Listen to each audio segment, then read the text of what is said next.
preparation for the budget in just 2 days' time. We spent the last 3 months hearing nothing except which horrible taxes are coming. But when I visit businesses and I ask them what causes the most anxiety, yes, they do talk about the tax burden, but the single measure that is complained about more than any other is this government's program is not a tax rise. It is the Employment Rights Bill. Businesses don't oppose rights for workers. You know that good staff are your most valuable asset, but you can see, better than anyone in Westminster, that this bill is not about fairness. It is about power.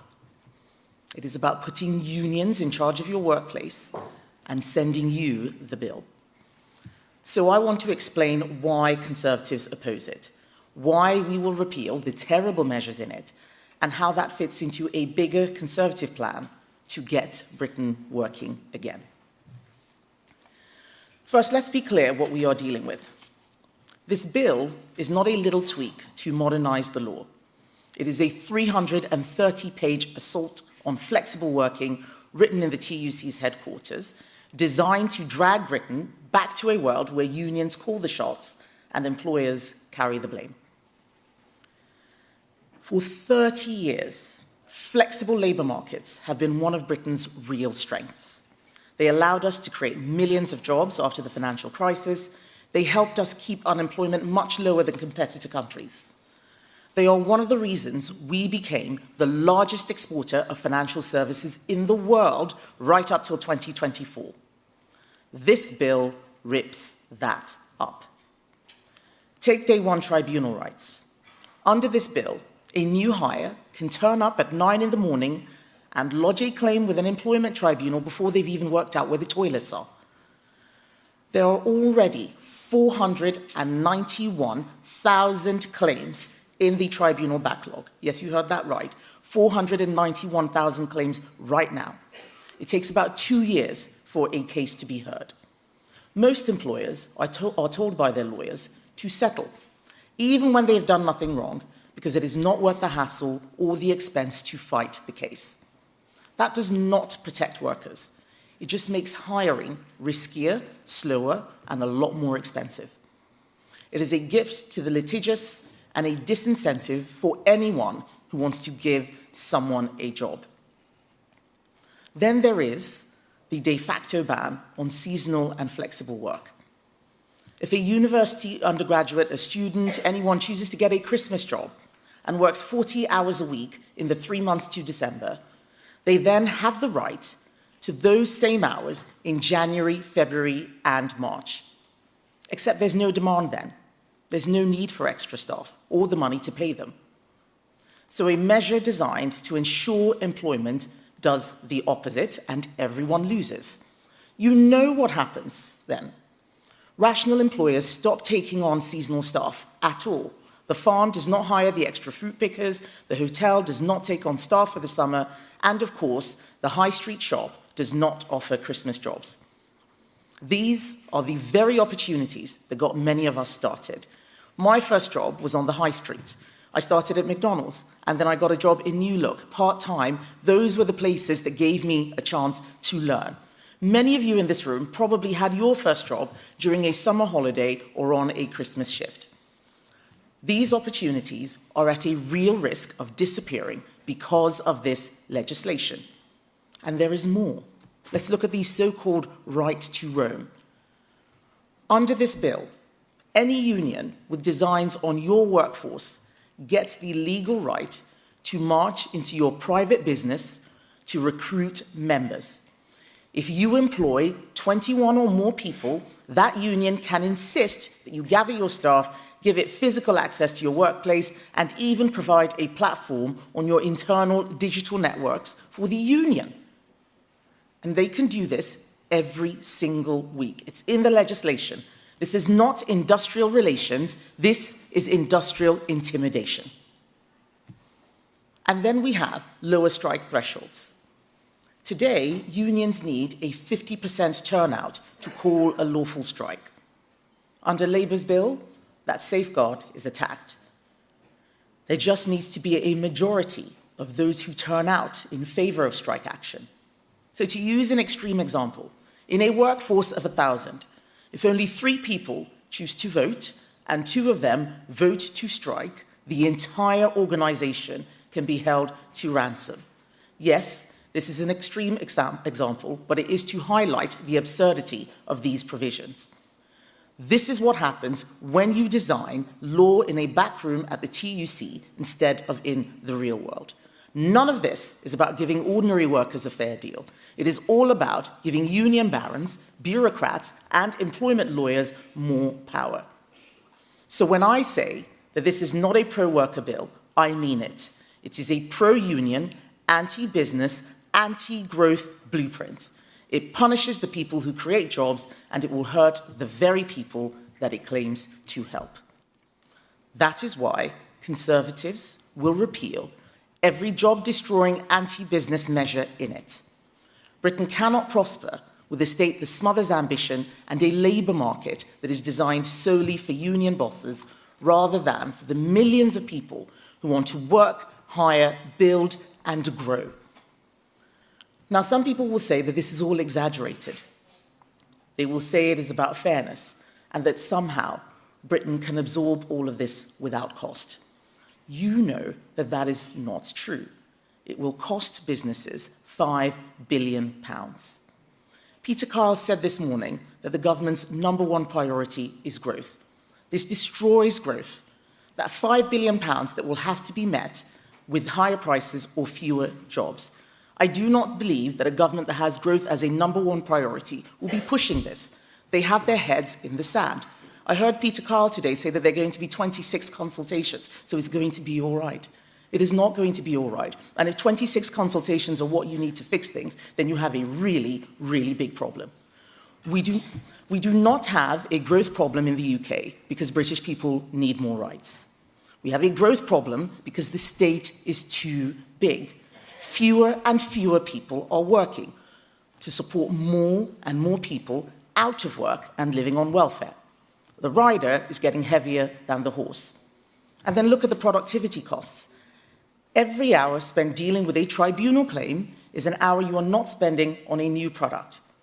Every law that makes you think twice about hiring is a law that stops someone getting their first job.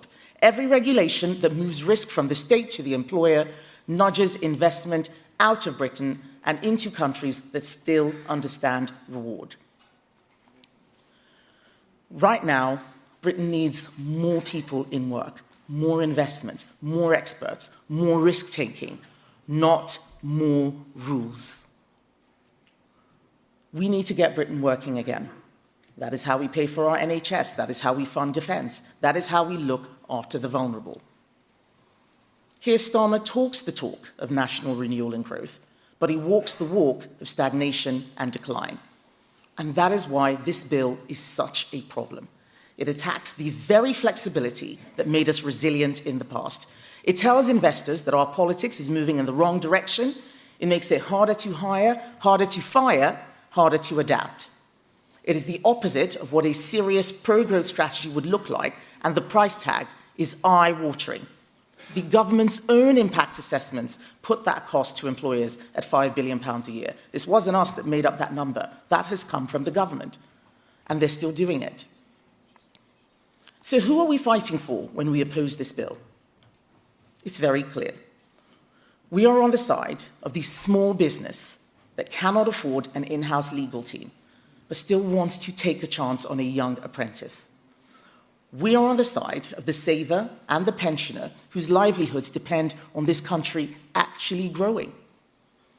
We are on the side of the worker who wants work to pay, not to be trapped in a welfare system that rewards idleness and punishes effort. We are on the side of the young person looking for their first break, who may find that opportunity never exists because this bill stops companies making an offer. We are not on the side of those who treat business as a piggy bank and the law as a political weapon. What Britain needs now is real fairness. Real fairness means living within our means out of respect for taxpayers. It means helping people back to work because idleness wastes lives. It means planning for tomorrow's children, not just today's headlines. That is why our economic argument is simple. We need to get Britain working to deliver a stronger economy. To do that, government must get its own house in order. Our golden economic rule is clear. For every pound we save, at least half goes to paying down the deficit, and the rest goes to investing in our priorities for growth. But living within our means is only half the story.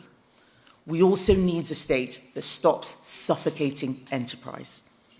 That means a relentless focus on deregulation and simplification. So how do you know that I'm serious? It's because I've done it before. When I was business secretary, I started a smarter regulation program. We reformed working time reporting requirements, saving businesses up to £1 billion a year. We raised company size thresholds to take smaller firms out of the most onerous reporting rules. I said a hard no to things like mandatory ethnicity pay reporting that would have created spreadsheets for all sorts of activists instead of jobs for workers. That is the direction we must go in again. A Conservative government, led by me, would scrap pointless reporting burdens and let managers manage. We would focus the state on what it should do: secure our borders, enforce the law, protect property rights, provide essential services, reliable infrastructure, and then get out of your way. For those of you who don't know, this week is Family Business Week. So it's a great opportunity to remind everyone that it is Conservative policy to scrap Labour's family business tax. And there is so much more. But we are doing this not because we are anti-worker, but because we know where growth really comes from. It does not come from the Treasury, it comes from you. From the risk you take when you sign that lease, from the mortgage you put up against your own home, from the hours you put in after everyone else has gone home, and we believe you should be rewarded for that. So on Wednesday, we will finally see the budget, although it feels as if we've seen about 3 different versions of it before Rachel Reeves has even stood at the dispatch box. And I expect that we will hear warm words about fairness and national renewal. We will be told that there is a hole in the public finances and that everyone must do their bit, and we will see tax rises dressed up as necessity. They're not. We need to cut spending. But if Rachel Reeves is serious about growth, if this government really cares about the future of British business, there is one easy, cost-free decision that they can take. And that is to scrap the Employment Rights Bill. This bill does not raise a single pound in revenue. It does not help a single unemployed person into work. It does not add a single unit of productivity. It is a pure political project. Killing it would be a sign to the world that Britain still understands what makes an economy grow.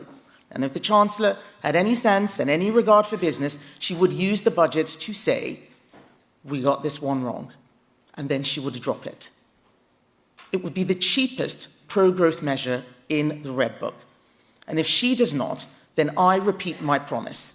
At the first opportunity under my leadership, a Conservative government will repeal every job-destroying anti-growth measure in this bill, and we will restore common sense. We will send a very clear message that Britain is open for business again. But I will end with this, a message to all of you. You cannot sit this out. Too often in recent years, business has retreated from the argument for fear of criticism. That cannot continue. If you believe in enterprise, believe in opportunity, and believe in the idea that wealth has to be created before it can be shared, then we need you. Speak up. Tell your staff what this bill means for jobs. Tell your customers what constant tax rises and red tape are doing to prices. Challenge those who treat you as a problem to be managed, not a partner in our national success. The choice for Britain is stark. It's a future of higher taxes, thicker rule books, and slower growth, or a country where government lives within its means, business is free to grow, and work pays once again. I know which side I'm on. And if you stand with us, let's get Britain working again. Then together we can deliver a stronger economy and a better future for our country.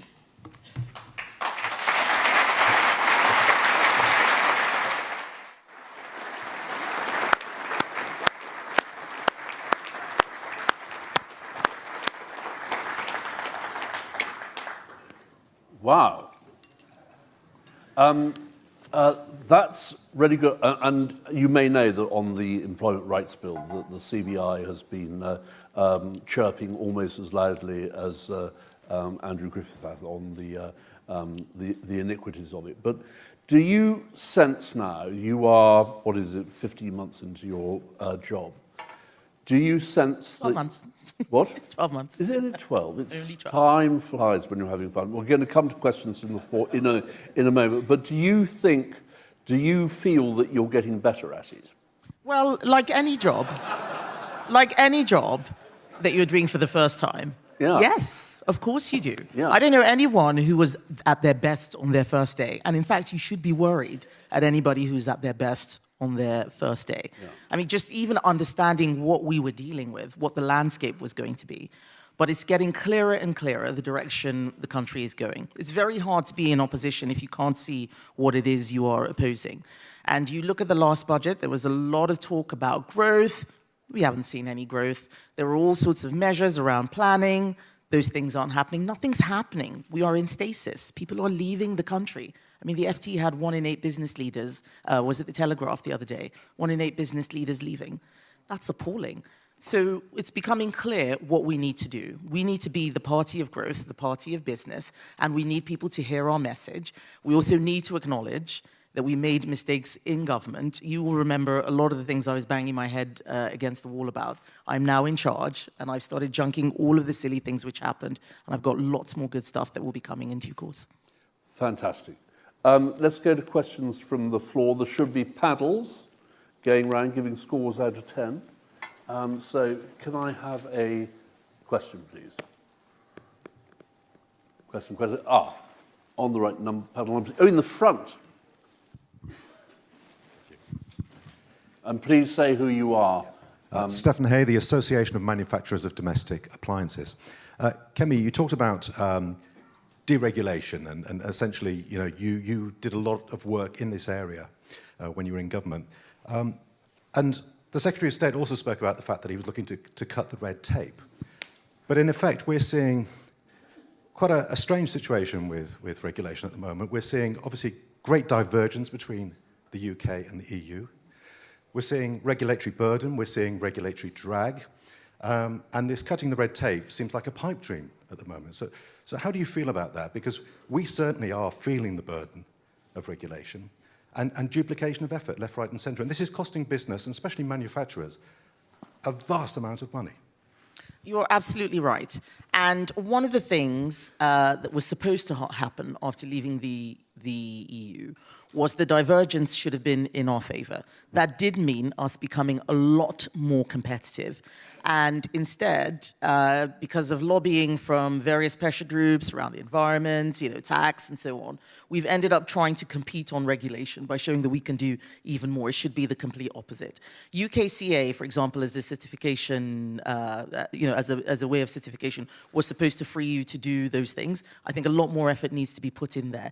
But to be honest, quite a lot of what is burdening businesses, apart from red tape, things like the Employment Rights Bill coming along, it's the basics. It's energy costs, far too high, unbelievable. 4 times the industrial energy prices of the US. Our oil and gas industry is completely disappearing. We need to get very serious about energy. We need to look at the fundamentals. What's happening on energy? Yes, tax overall. Working, flexibility in rules, removing the red tape, making sure that we are staying competitive and that we're attracting the right businesses here. I do worry about manufacturing in particular. I think we're forgetting how to make things. I think a lot of people are thinking it's too difficult here. China is eating everybody's lunch, not just our own. What do we do about that? But what I want you to know is that when it comes to deregulation, we are serious because people like Andrew Griffiths, my shadow business secretary, and I have come from the private sector. I left banking because I stopped being a systems analyst and ended up being a de facto compliance officer. It's not what I wanted to do. There is way too much regulation. It is not growing our economies, and we need to start thinking like businesses. We've come from business backgrounds. We know what's going wrong, and we just need to move very, very quickly because things are getting worse at a pace that is deeply concerning. Thank you. Another question, please. Number 3 is charging to the back.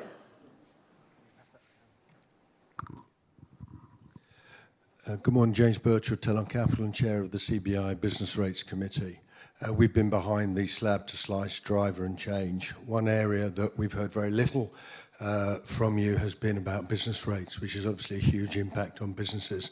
I was wondering whether you have any strategy or thoughts or thinking in respect of changes to business rates. Right. Well, I'm very disappointed that you haven't heard much from us on business rates, because I did announce a lot on business rates in my conference speech, as did Mel Stride. So thank you for asking that, because it gives me a great opportunity to repeat what it is we're going to do.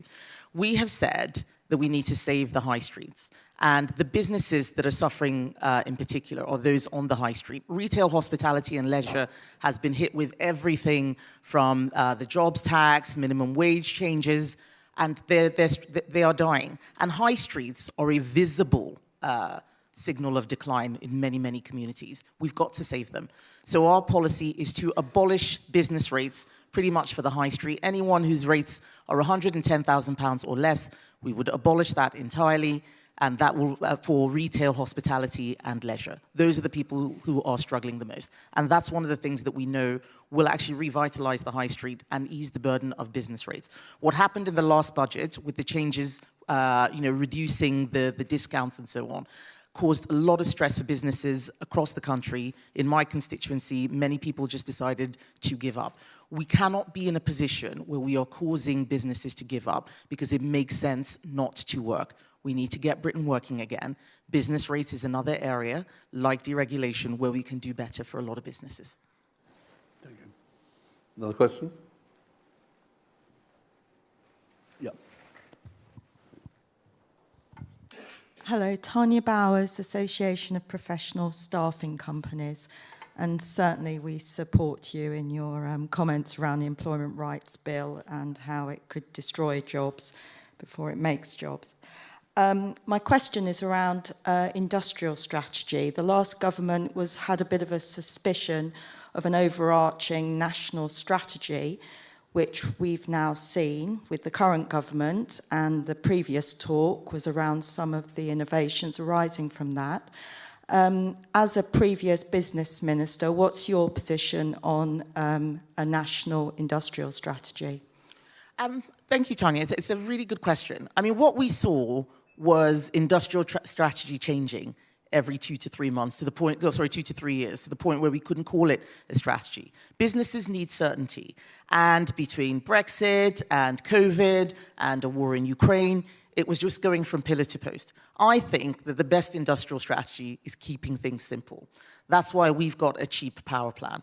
Driving energy costs down is the one single thing that will make life easier for everybody. I don't believe that government should be picking winners, but I do believe that government needs to create an environment for businesses to win. Right now, we're setting everyone to lose, and I think that we're setting everyone up to lose. That needs to change. So right now, the biggest thing that we think can be done that is an industrial strategy is our cheap power plan, and the Shadow Energy Secretary, Claire Coutinho, has done a fantastic job showing how it will save a lot of money for household bills, but also bring industrial prices back down to more sensible levels.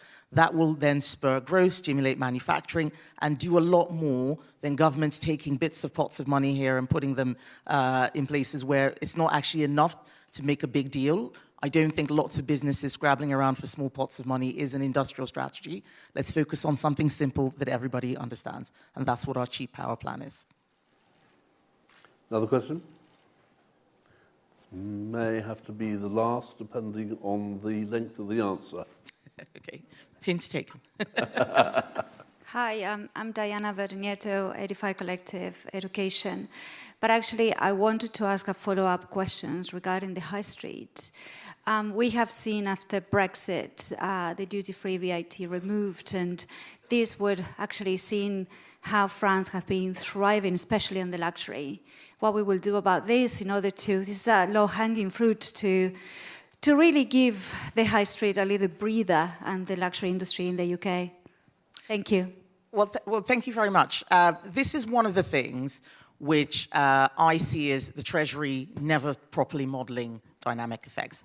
So I was a junior minister when that was brought in, and there were lots of officials running around saying, oh, when we leave the EU, lots of people are going to be doing tax-free shopping, it's going to be terrible for us. And I was saying, no, this is a good thing. More people will come in, more people will shop, we will make more money. I lost that argument, and what we saw was tax-free shopping removed to the point where we are now losing business to France, to Italy. I know lots of people who have said that their businesses on the high street closed. This is London high streets mostly, Oxford Street and so on. It closed, they're just basically shop windows. People are looking and maybe shopping online or going elsewhere. This has to be fixed. So Andrew and I are looking at it.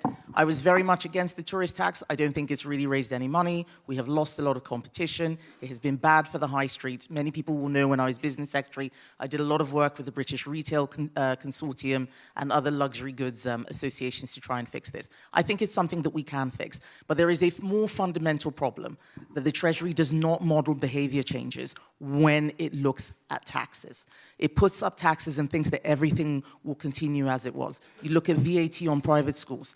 They're not getting the money that they thought they would get. Schools are closing. They're now having to look after more children going to state schools. The same thing will happen with the family farms tax, the family business taxes. People are leaving. We need to start modeling behavior. Otherwise, we're going to have all sorts of terrible tax policy coming in by people who are overly simplistic about how they analyze it. Brilliant. Leader of the Opposition, Kemi, thank you very, very much indeed. That's been great. And thank you also for being so straightforward about the Employment Rights Bill. I've been responsible for employing people for nearly 40 years, and I have thought my way into what it's going to be like to employing people, taking those risks if it goes where it is. It's going to be really, really damaging. So all strength to you for calling it out. It needs a lot of rethinking. So thank you very much indeed. Thank you.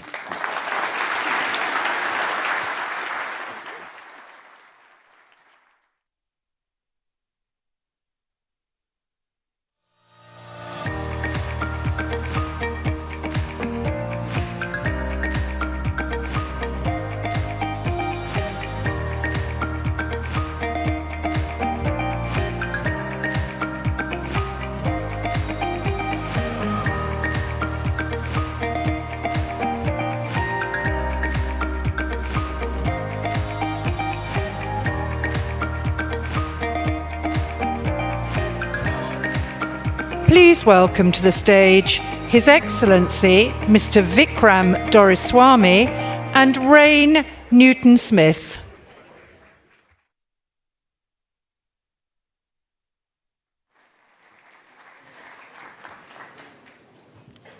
Thank you.